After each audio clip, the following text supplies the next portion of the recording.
It's very regular that you will see people have ads shut down or something like that. If you're so dependent on this one channel, you're potentially limiting the cash flow. Pat and Doug here with another episode of the Wealthy Fitness Entrepreneur. And in this episode, we want to talk about increasing cash flow. In our previous episode, we talked about the differences between cash flow businesses, cash out businesses, and why a training based and almost any fitness based business or small business is more of a cash flow business. So with that in mind, we want to spend a little bit of time unpacking how you can increase cash flow. So in turn, create some more opportunity for you. So Doug, how about you get us started on that? For sure. So the first thing I would look at within the gym business is your model, right? We have to make sure that we're scaling a profitable model. And by now, if you're listening into this, you've probably been running a model, I would guess, for the majority of you for at least a few years now. And it's really doing a deeper dive into, is that model the most profitable model for you to run within your community? And also, are you priced right for that model? For example, we know, at least as of this recording, large group training is the margins are continuing to get squished because we have franchises that are opening up for 79, 99 bucks a month, maybe even less in certain parts of the country. And that can be pretty hard to compete with. And picking a model, I'm pretty biased with the small group personal training model, a semi-private model, something like that, where, the reason why I think we choose that in our community for a model is it, one, allows us to be very different than any other, not just for a new business, but ongoing. You're constantly looking at, how can I be different in the marketplace?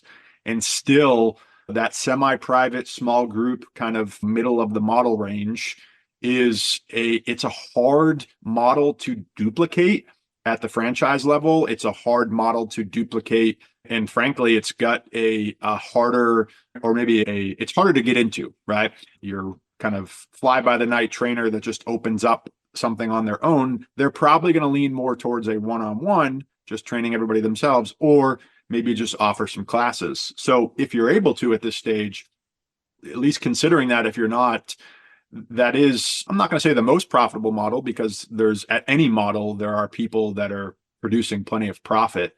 However, when we look at return on your time and how many sessions you have on the schedule, it is a happy medium, let's say, for running a really profitable fitness business. So we can certainly talk about other strategies and maybe other revenue streams that layer on top of the model that would increase cash flow. But at the end of the day, I think of your model, like the way you choose to service your clients, as the foundation of the house, right? We can throw on other things that add value to the house, but if the house is crumbling, it's not worth it. So I would say a deeper dive into the model itself and pricing that model effectively. So once we have a model established, the next thing that I tend to think about is, do we have a set of consistent systems to fill the pipeline and move people from lead to prospect to client? And still, so many people, they're kind of episodic in their marketing efforts. They push a little bit and then coast and push and coast. And if you want to create more cash flow, the beauty of this recurring revenue model is we can continue to push people into it. And if we're doing the right thing with client experience, then it potentially pays us for a long time. And if you are not diversifying your marketing efforts, there's usually an opportunity there, getting more people into the pipeline. I know in your gym, you're really adept at both leveraging online marketing with paid ads and some organic work, and offline marketing, and still getting out and doing some of that grassroots community stuff, whether it's strategic alliances or being a presence in the community through networking. And then planning that having a plan every month. Okay, what are we going to do to continually fill the pipeline and not wait till the pipeline goes dry? It's almost the same way some people work when it comes to, oh, wait a minute, I'm only going to go higher when I'm in desperation mode.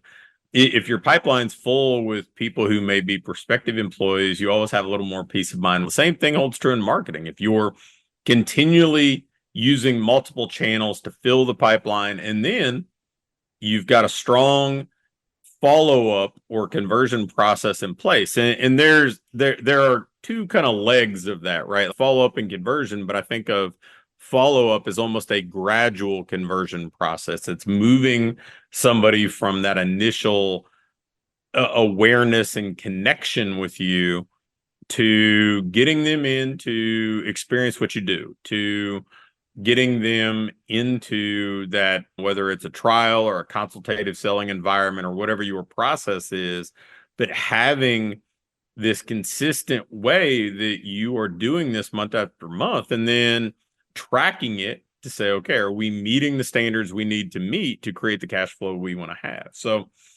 if you don't have that in place, and I don't want to assume that you do, because even some really successful, lucrative businesses, they don't all have that in place as part of their foundation. They may just rely on one channel, but if that channel dries up, I mean, we've got a coaching client now that lost their Facebook account, and it's very regular that you will see people have ads shut down or something like that. If you're so dependent on this one channel, you're potentially limiting the cash flow. And I think of this, it's a little bit like in the investing world, there's this dollar cost averaging, right? So you're always investing, markets up, markets down, you're always investing. Here, we're always generating leads and we're always moving people through the pipeline, whether it's peak season, off season, because over time, it's going to create more cash flow for us. So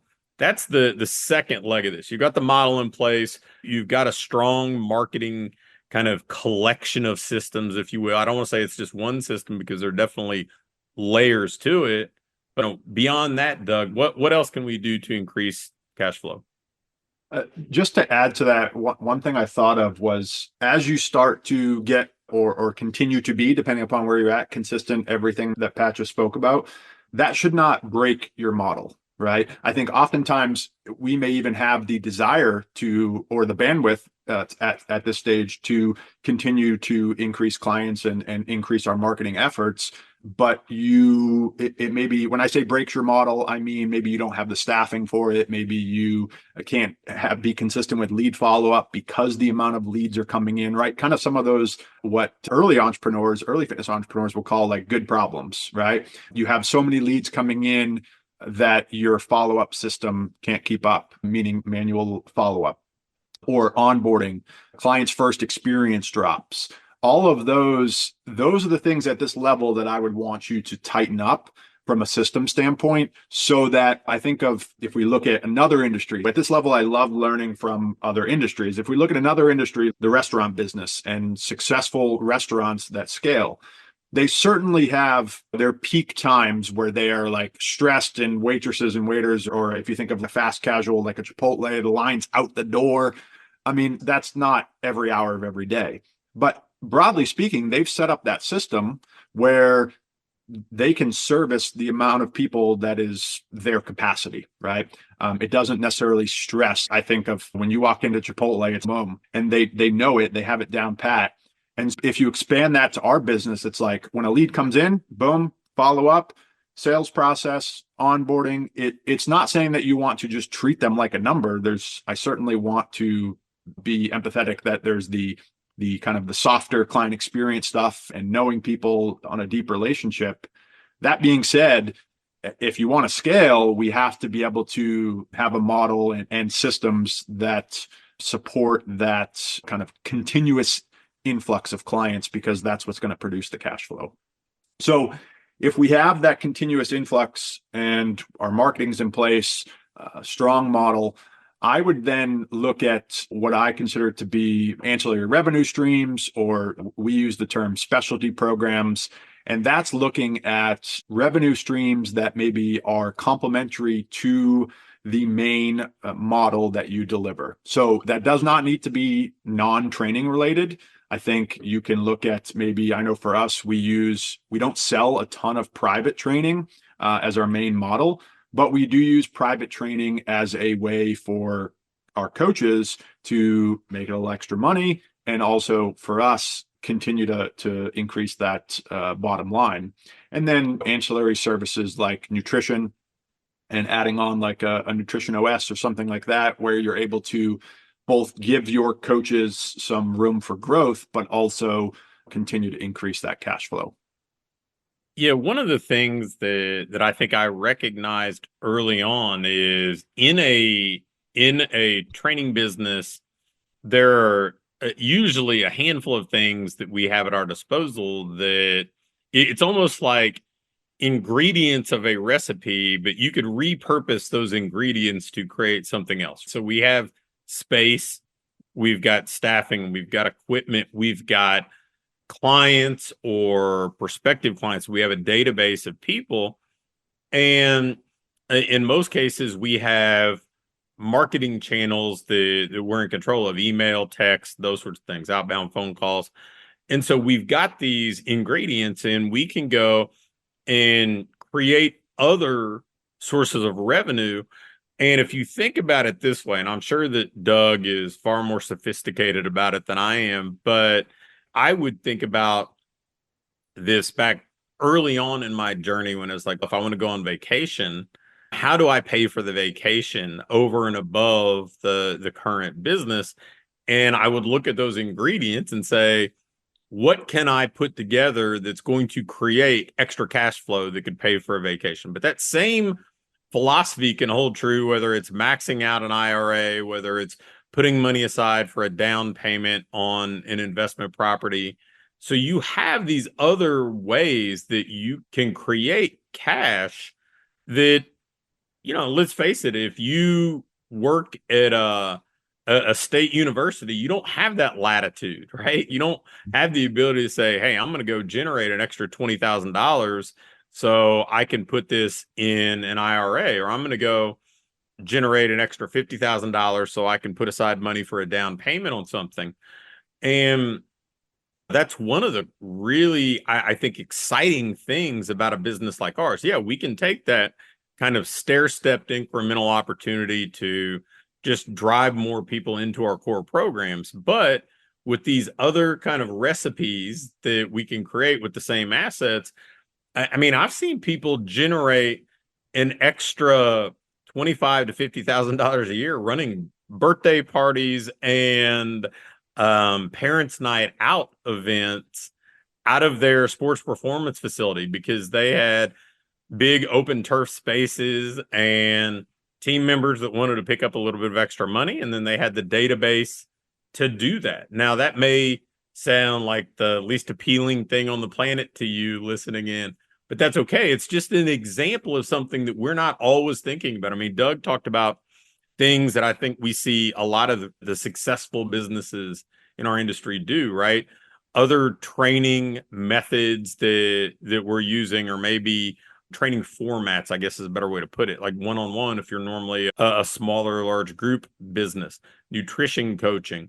You certainly have the ability to sell retail. Now, retail usually brings with it a few extra challenges just because there's inventory and making sure you have inventory turn, but you've got the space, you've got the clientele, you've got the people who can be the salesperson or the advocate for it.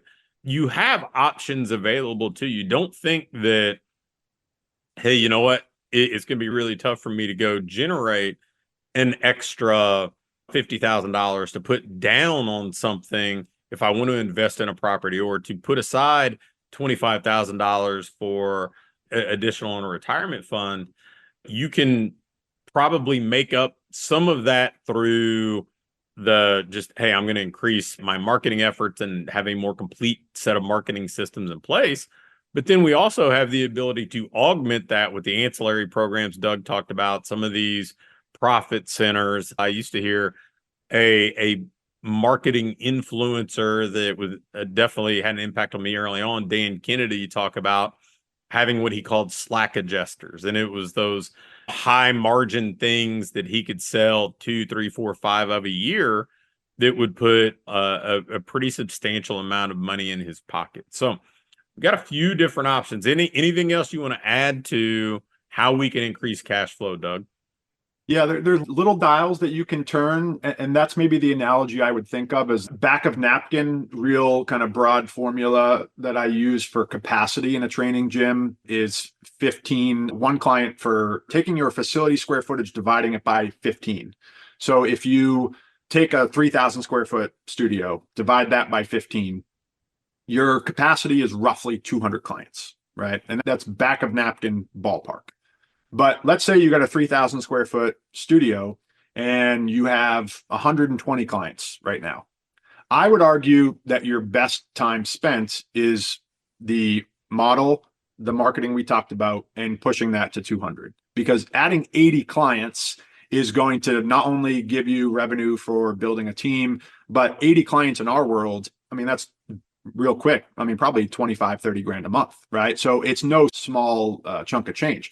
That being said, it's if you use that back of napkin facility square footage divided by 15, and you're at, in that example, 180, 190 out of 200 clients, then that's where I would be spending time messing with those other dials. Like, okay, now that I have 180 clients, do I want to offer up nutrition? Now that I have 2, 3, 4 trainers, do I want them to be able to have a revenue or pay increase by taking on some one-on-one training, by adding a nutrition program? So I think opportunity cost and where you're spending your time would not fully depend on your capacity, but certainly take your facility's capacity into consideration, or your business's capacity into consideration. Because if you're not near capacity, certainly reoccurring revenue of a training client paying every month is going to have a bigger upside to your cash flow. Then as you near that capacity, mess with those smaller dials. And then the final thing I would say is other dials, that smaller dials that you can turn in, is continuing to audit your pricing, right? The difference between adding $5 a month, $10 a month when you have 200 clients, that can go right to your bottom line. And continuing to, especially in the current economy we're in, very inflationary times, continuing to keep up with that, making sure you're doing regular price audits and price increases. And then the final dial that we messed with recently is switching to a weekly pricing model. Not only what you pay a total, but looking at your billing frequency. And so those are, again, as you're looking to fine tune this business and produce more cash flow, you can certainly mess with those dials.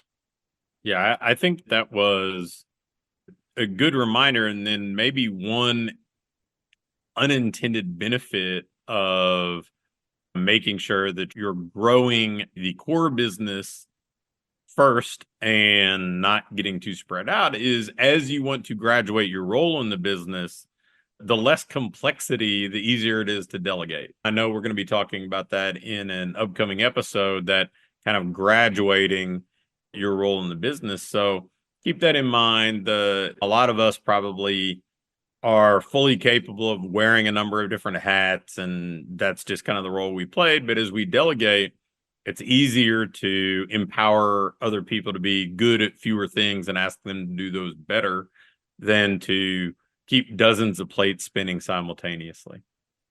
For sure. All right. Master the one, for sure. Master the one channel, the one model, figure out the capacity for that, and then mess with others.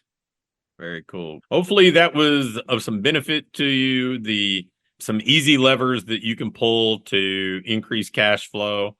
And as always, if there's any topic that you'd like to have us do a deeper dive on, shoot us a message at pat@patrigsby.com, and we'll be happy to unpack it in a future episode. We'll be back soon with another episode of The Wealthy Fitness Entrepreneur.